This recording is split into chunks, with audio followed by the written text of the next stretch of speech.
बहुत समय पहले की बात है। माधवपुर नामक राज्य में सोनपुर नामक एक गांव था। गांव में ज्यादातर गरीब किसान और मजदूर परिवार ही रहते थे। गर्मी के दिनों में गर्मी से बचने के लिए गांव के सभी परिवार रात में उनके घर के बाहर ही सोते थे।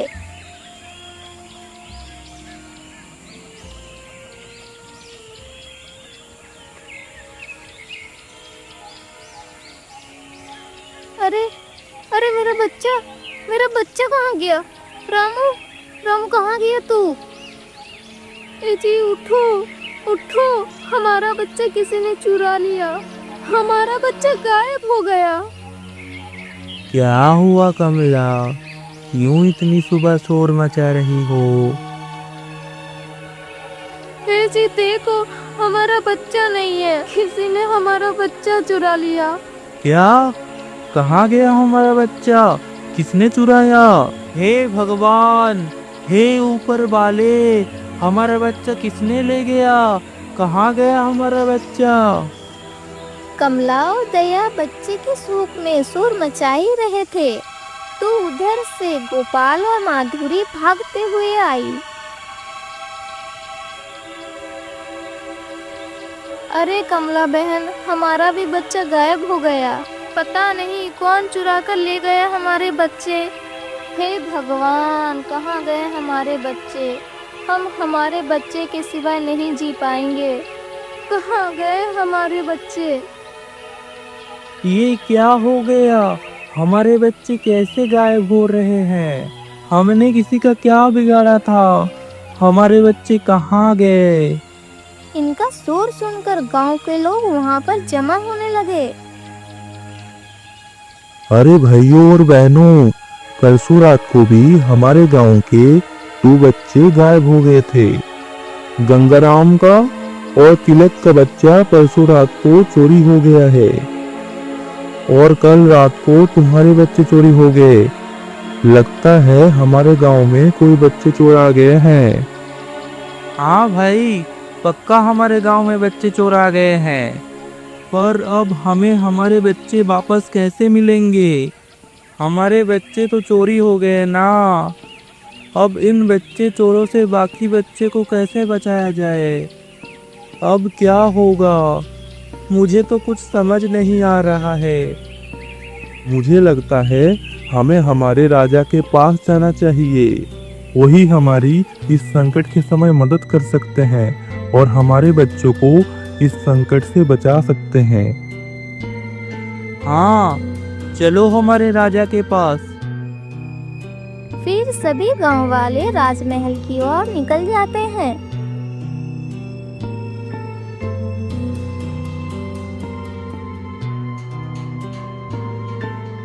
वे राजमहल आकर महाराज से विनती करने लगते हैं। महाराज, हमारे बच्चों को बचा लो महाराज, हमारी मदद करो महाराज, हम बहुत बड़े संकट में हैं महाराज, हमारे बच्चों को बचा लो महाराज, हमारे बच्चों को बचा लो। अरे क्या हुआ है? तुम सभी गांव वालों पर ऐसा कौन सा संकट आ पड़ा है? महाराज, कल रात मेरा और कुसुम बहन का बच्चा कोई चुरा ले गया महाराज। इतना ही नहीं महाराज, परसों रात को भी हमारे गांव के 2 बच्चे चोरी हो गए। इसीलिए हमें लगता है कि हमारे गांव में बच्चे चोर घुस आए हैं। उन बच्चे चोरों से हमें बचाओ महाराज, हमारी मदद करो, हमें बचाओ महाराज। क्या बच्चों की चोरी हो रही है? राम राम, इन नादान बच्चों को भी लोग चुरा कर लेके जा रहे हैं। पर ये तो बहुत बड़ी समस्या है। उन बच्चे चोरों को पकड़ना बहुत जरूरी है। महाराज कुछ देर सोचते हैं और फिर कहते हैं। मेरे प्रिय गांव वालों, तुम चिंता मत करो, मैं तुम्हारे बच्चे को वापस ला दूंगा और उन बच्चे चोरों को भी पकड़कर दंड दूंगा। अब तुम सब घर जाओ और आज रात से थोड़ा सावधान रहना। महाराज की ये बात सुनकर गांव वालों को थोड़ी राहत मिली और वे घर की ओर निकल गए।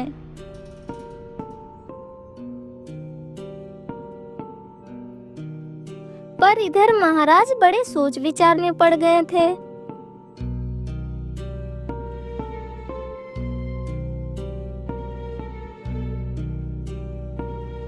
मंत्री जी, क्या लगता है तुम्हें? हमारे राज्य में ऐसा पहली बार हो रहा है कि बच्चों की चोरी हो रही है, और इन बच्चे चोरों को अब कैसे पकड़ा जाए? महाराज, एक उपाय है मेरे पास। तो देर किस बात की, बताओ। महाराज, बच्चों की चोरी रात में हो रही है, तो हम ऐसा करते हैं, आप, मैं और कुछ सैनिक आज रात को गांव के रास्ते में छुपकर बैठ जाते हैं।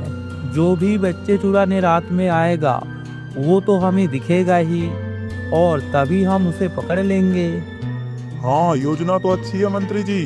तो आज रात हम लोग ऐसा ही करते हैं।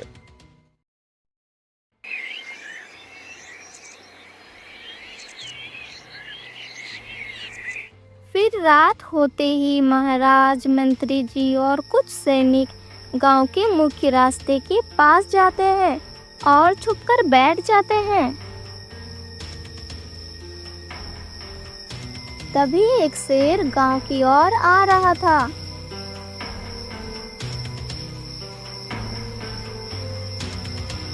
जैसे ही शेर गांव में घुसता है, तभी मंत्री जी को शेर की परछाई दिखाई देती है। महाराज, उधर देखो, लगता है उधर से कोई आ रहा है। हाँ, सब लोग तैयार रहना। शेर के यहाँ पर आते ही हम लोग उस पर हमला कर देंगे। वो परछाई थोड़ी पास में आती है, तभी मंत्री जी उसे पहचान लेते हैं कि ये कोई इंसान नहीं, ये तो शेर है। शेर को देखते ही मंत्री जी की हवा टाइट हो जाती है। शेर शेर शेर शेर शेर महाराज, शेर, वो कोई इंसान नहीं है, वो शेर है। हमें भागना होगा महाराज, हमें यहाँ से भागना होगा। नहीं नहीं, कोई नहीं भागेगा। चुपचाप छुप कर बैठे रहो। हमें देखना है कि क्या ये शेर ही उन बच्चों को चुरा कर ले जा रहा है। यदि इसने किसी पर हमला किया तो हम तलवार लेकर इस पर टूट पड़ेंगे। महाराज की बात मानकर सब लोग चुपचाप शेर को देखने लगते हैं।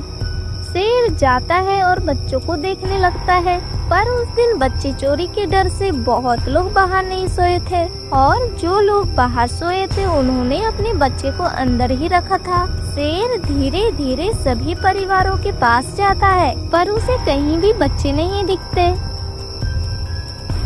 एक भी बच्चा बाहर नहीं है। लगता है इस गांव के लोग डर गए। डर के मारे बच्चे को घर के अंदर ही रखा है। मुझे अब बच्चे चुराने के लिए दूसरे गांव में जाना पड़ेगा, नहीं तो मैं माता को बच्चे का बलिदान नहीं दे पाऊंगा। ऐसा सोचकर शेर उस गांव से निकल जाता है।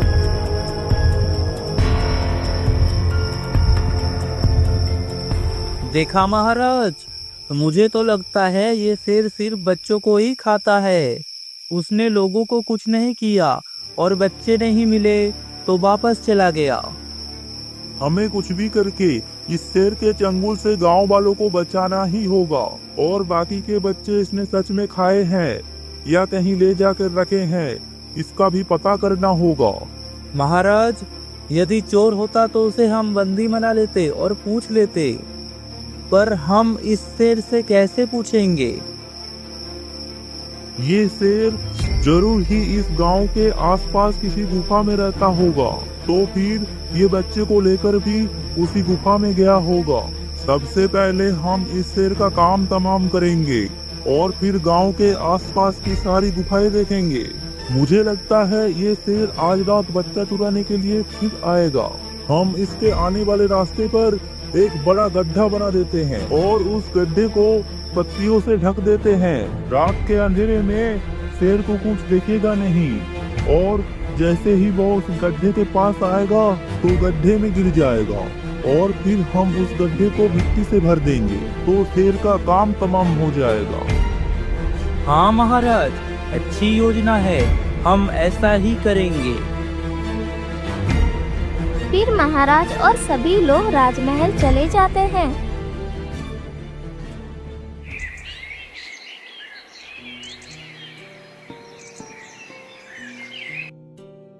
फिर अगले दिन शाम होते ही महाराज ने शेर के आने के रास्ते पर एक गड्ढा खुदवाना चालू किया। गड्ढे को उन्होंने पत्तियों से ढक दिया। फिर रात होने पर महाराज, मंत्री जी और कुछ सैनिक वहां पर छुपकर बैठ गए और शेर की आने की राह देखने लगे। आधी रात चली गई पर शेर तो आया नहीं। धीरे धीरे दिन निकलने का भी समय आ गया पर शेर तो आया ही नहीं। महाराज, शेर तो आया ही नहीं। लगता है वो अब इस गांव में और नहीं आएगा। हाँ मंत्री जी, पर अब हमें बच्चे को ढूंढने के लिए गुफाएं तलाशनी होगी। हाँ महाराज, चलिए हम अभी से शुरू करते हैं। फिर महाराज, मंत्री जी और कुछ सैनिक जंगल में बच्चों को ढूंढने के लिए निकल जाते हैं। उधर उस शेर ने दूसरे गांव से एक बच्चे को चुरा कर ले आया।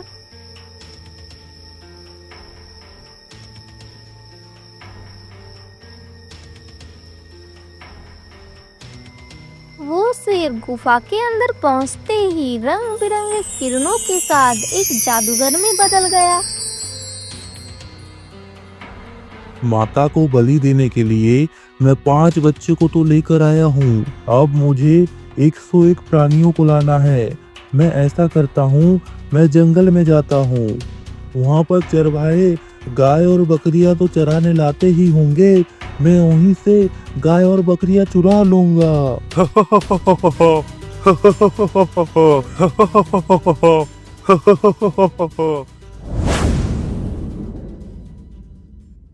ऐसा सोचकर जादूगर जंगल की ओर निकल गया।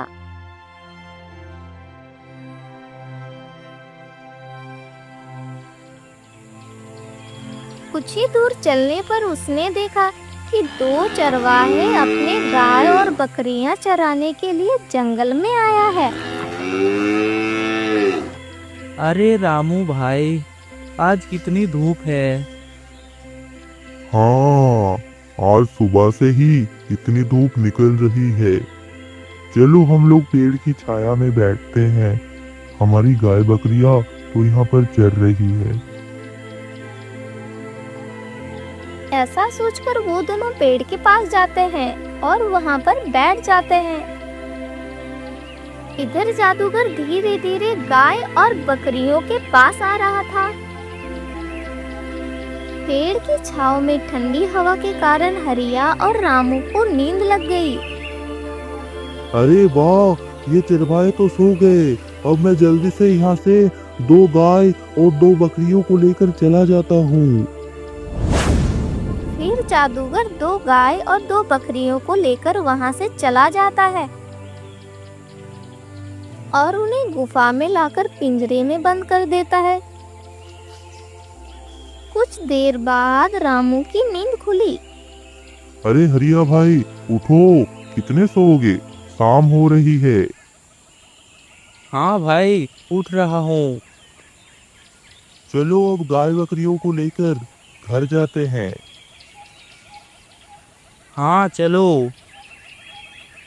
तभी हरिया की नजर गाय बकरियों पर पड़ती है। अरे रामू भाई, हम तो 4 गाय लेके आए थे, पर यहाँ पर तो 2 ही गाय हैं। और 2 गाय कहाँ गई? हाँ भाई, 2 बकरियां भी कम दिख रही है। चलो आसपास में कहीं होगी तो देखते हैं। फिर हरिया और रामू उनकी गाय और बकरियों को जंगल में इधर उधर खोजने लगते हैं।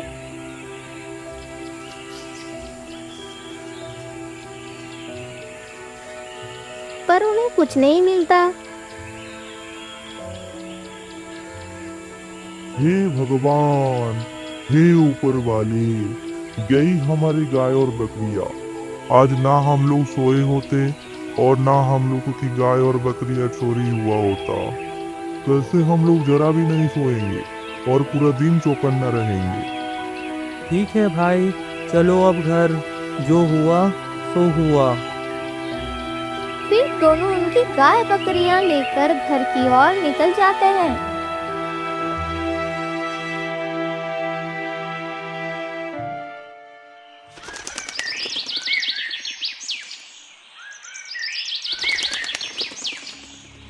इधर महाराज, सैनिक और मंत्री जी खोजते खोजते उसी गुफा के पास पहुंच जाते हैं। वो गुफा बाहर से बहुत ही भयानक दिख रहा था। गुफा को देखकर महाराज गुफा की ओर देखकर बोला, हाँ, लगता है ये उसी शेर का गुफा है। हाँ महाराज, मुझे भी लगता है ये उसी शेर का गुफा है। चलो मंत्री जी, जल्दी से गुफा के अंदर चलो। जी महाराज।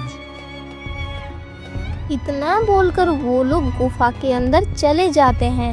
जैसे ही अंदर जाते हैं तो उन लोगों का पैरों तले जमीन खिसक जाता है। वो देखते हैं कि जितने भी गांव के बच्चे थे सभी वहां पर कैद थे। अरे बाबा रे बाबा! अरे मंत्री जी, जल्दी से इन बच्चों को आजाद करो। जी महाराज। मंत्री जी ने इतना कहा ही था कि तभी रंग बिरंगी किरणों के साथ वही जादूगर वहां पर प्रकट हो जाता है।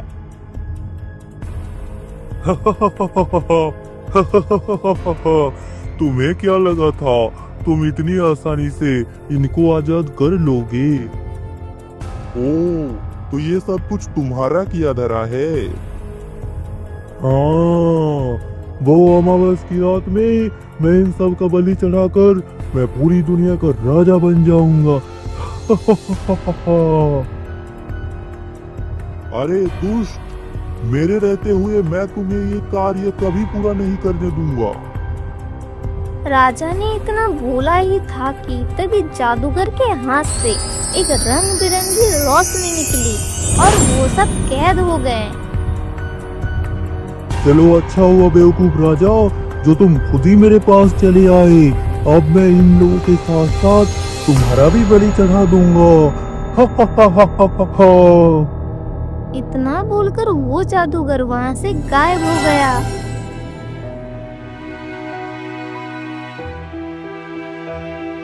अरे महाराज, ये क्या हो गया? अब हम लोग यहाँ से बाहर कैसे निकलेंगे? मंत्री जी, तुम चिंता मत करो, ऊपर वाला हम लोगों का अवश्य सहायता करेंगे।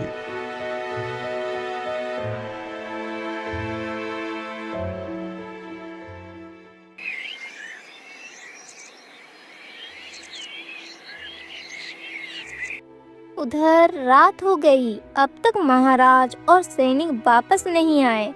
इस बारे में महारानी बहुत चिंतित होने लगी और चिंतित में डूबते हुए अपने आप से बोली, अभी तक महाराज और मंत्री जी वापस क्यों नहीं आए?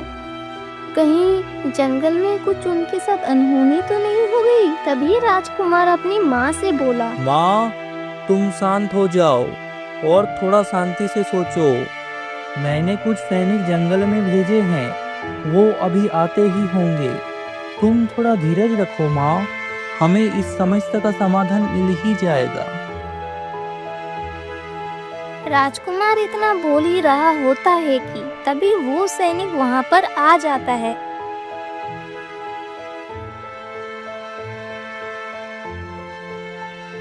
महारानी की जय हो। तभी महारानी खुश होते हुए सैनिक की ओर देखकर बोली, अरे गुप्तचर, तुम आ गए, मिले क्या महाराज? क्षमा करे महारानी, हमने पूरा जंगल छान मारा, ना ही हमें महाराज दिखे और ना ही हमारे सैनिक और ना ही उनका कुछ सामान। सैनिक का बात सुनकर रानी उदास होते हुए बोली, यदि जंगल में नहीं है तो कहाँ गए ये लोग? क्या हुआ इनके साथ? हे भगवान, हे ऊपर वाले, महाराज कहाँ चले गए? महाराज को बचा लो भगवान। महारानी बड़ी चिंतित हो गई। किसी को कुछ समझ नहीं आ रहा था। कुछ देर सोचने के बाद महारानी बोली, सैनिक, कल ही पूरे राज्य में ऐलान करवा दो, जो भी राजा को ढूंढ कर लाएगा उसे पूरे राज्य का राजा घोषित किया जाएगा। जो आज्ञा महारानी।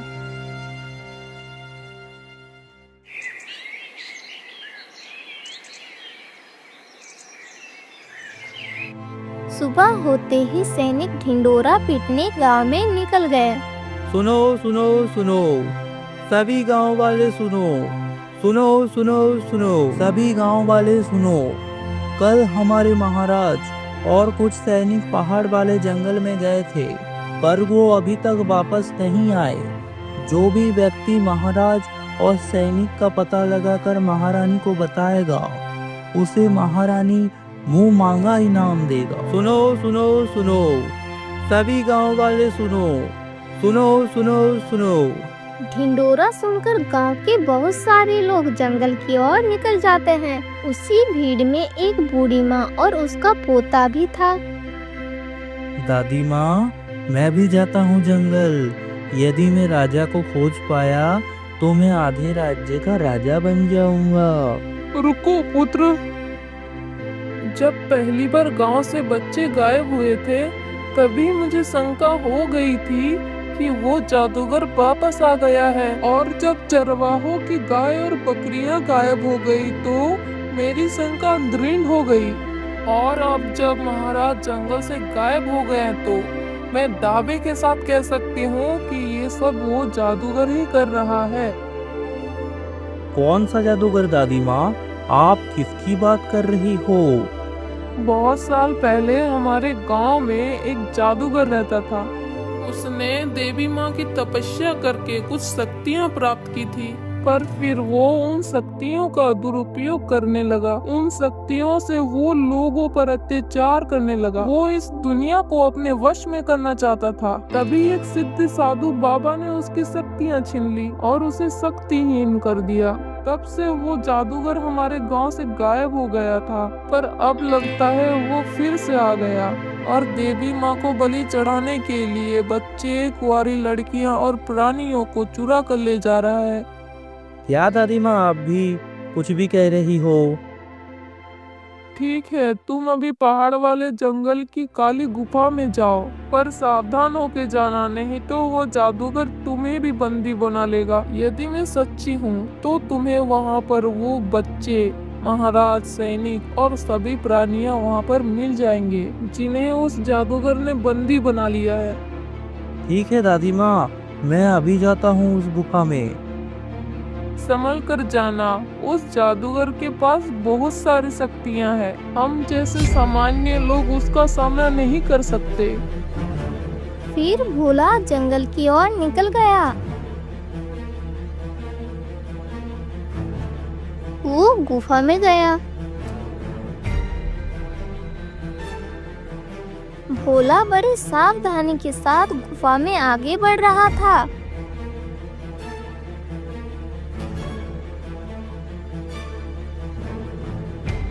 थोड़ी ही अंदर जाने पर उसे वहाँ सब बच्चे पिंजरे में कैद तड़पते हुए दिख गए। दूसरे पिंजरे में राजा, मंत्री और सैनिक था। उसके बाजू वाले पिंजरे में गाय और बकरियां थी। राम राम राम, दादी माँ जो कह रही थी ये सब बातें तो सत्य है। मुझे जल्दी ही जाकर महारानी को बताना चाहिए। कहीं उस जादूगर ने मुझे देख लिया तो मुझे भी बंदी बना लेगा। गोपाल जल्दी ही वहाँ से भागता है और राजमहल में आता है। महारानी, महारानी, वो सब जीवित है महारानी, वो सब जीवित है। कौन जीवित है? किसकी बात कर रहे हो तुम? कौन हो तुम? और तुम इतने घबराए हुए क्यों हो? महारानी, मैं उन सब की बात कर रहा हूँ। वो बच्चे जो रात को गायब हो गए थे, वो भेड़ बकरियाँ जो जंगल से गायब हो गए थे, महाराज, सैनिक, मंत्री सब जिंदा है महाराज, सब जिंदा है। सभी को उस दुष्ट जादूगर ने बंदी बना लिया है महारानी। कौन सा जादूगर? अच्छे से पूरी बात बताओ मुझे। फिर गोपाल महारानी को सारी बात बताता है।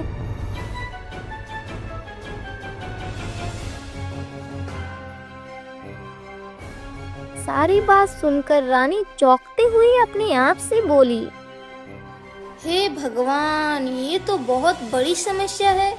उस जादूगर के पास तो जादुई शक्ति है, हम उसका सामना कैसे करेंगे?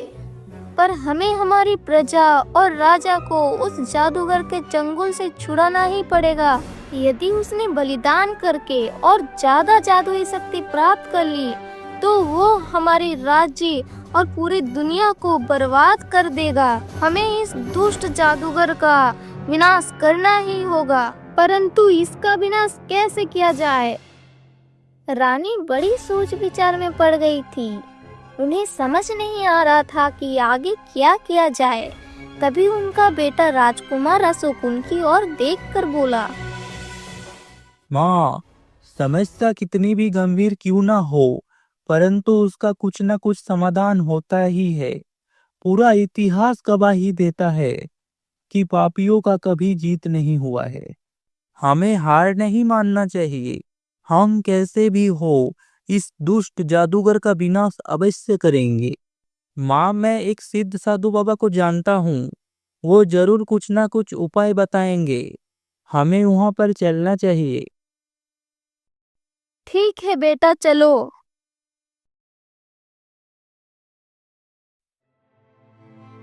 फिर महारानी और राजकुमार साधु बाबा की गुफा की ओर निकल पड़ते हैं।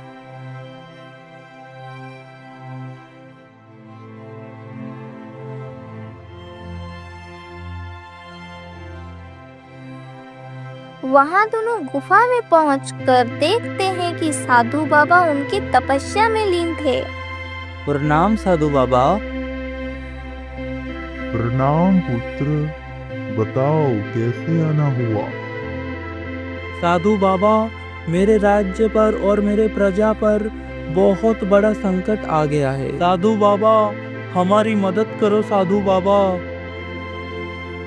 साधु बाबा आंखें बंद करते हैं और ध्यान लगाकर देखते हैं कि क्या हुआ है।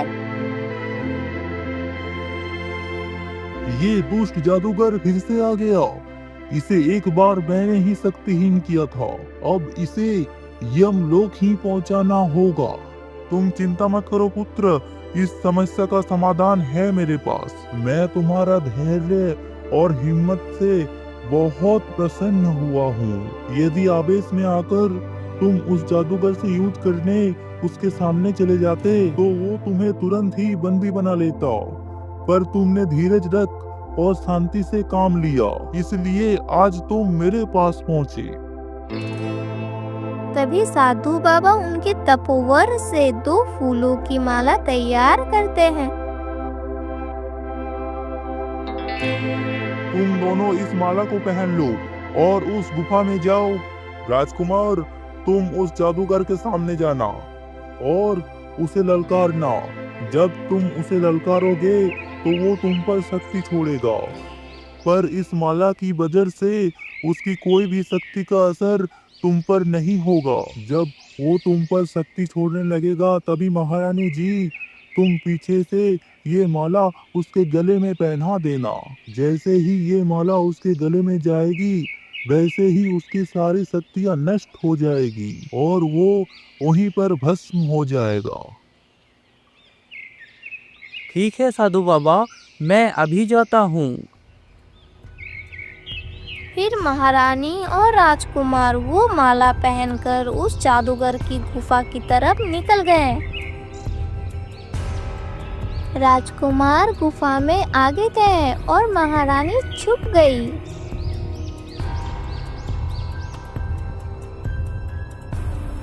अरे दुष्ट जादूगर, कहाँ है तुम?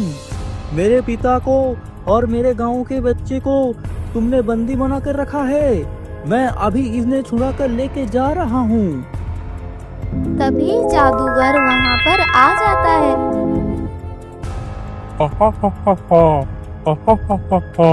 तू क्या इन्हें छुड़ा के ले जाएगा? इन्हें मैं ही तुझे बंदी बना लेता हूँ। तभी जादूगर राजकुमार पर शक्ति छोड़ता है और तभी महारानी पीछे से आती है और वह माला जादूगर के गले में डाल देती है। माला डालते ही जादूगर भस्म हो जाता है। जादूगर के भस्म होते ही सारे पिंजरे टूट जाते हैं और सभी बच्चे, प्राणी और महाराज भी मुक्त हो जाते हैं। फिर महाराज सभी को लेकर राजमहल की ओर निकल जाते हैं। समस्या कितनी भी बड़ी हो, हमें हार नहीं मानना चाहिए। हर समस्या का कुछ न कुछ समाधान होता ही है।